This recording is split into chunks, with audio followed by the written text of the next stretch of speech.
We're here today at Jaguar Solutions. We're going to show you the installation of the Regulator upgrade kit we offer on our website at www.jaguarsolutions.com. This SnowRator has the upgrade already installed on it. This happens to be the GX390 Honda engine. We also have an option, a kit that's set up for the Kohler engine as well, just a different iteration of the Boss SnowRator. We're going to walk you through the steps of installation for your harness upgrade. So the first thing you're going to want to do is you disconnect the battery cable underneath the battery box over there to make sure you don't cause any other additional damage to the system. Secondly, we recommend taking the knee board off. This gives you full access into the regulator area. So the regulator is supplied with a kit, and the upgrade here is you're going to see a 6-pin connector. It's a sealed connector.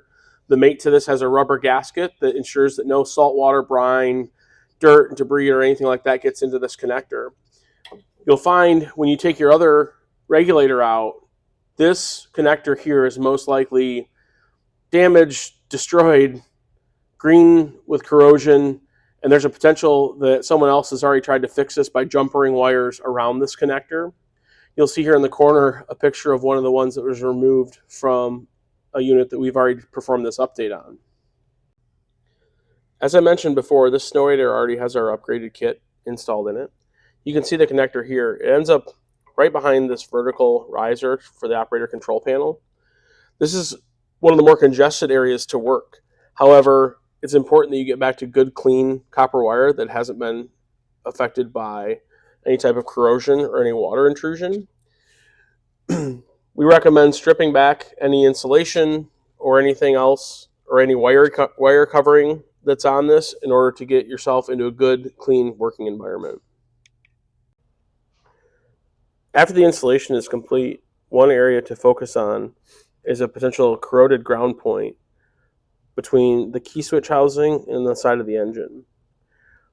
We found on 2 or 3 units that we've made this update on to find a significant amount of corrosion up here between this housing and the side of this.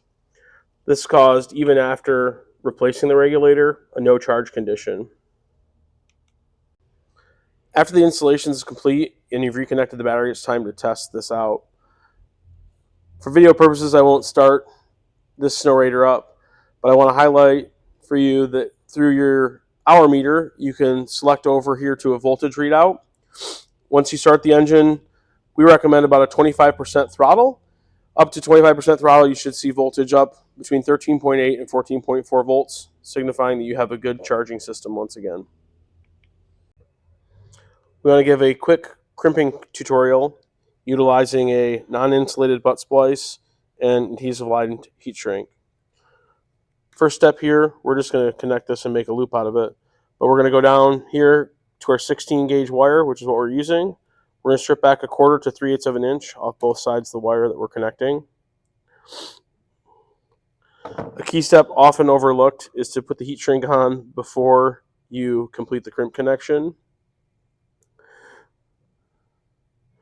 We're going to install this butt splice here onto the end. Go to our non-insulated crimp location. Oop.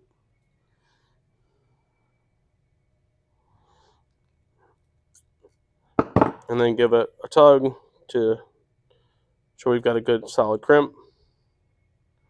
We're going to install the other side. We're going to perform the same work here. Again, verify we've got a good solid connection. And then we'll slide our heat shrink tubing over top of that and then apply heat until we see a small amount of adhesive oozing out of the ends.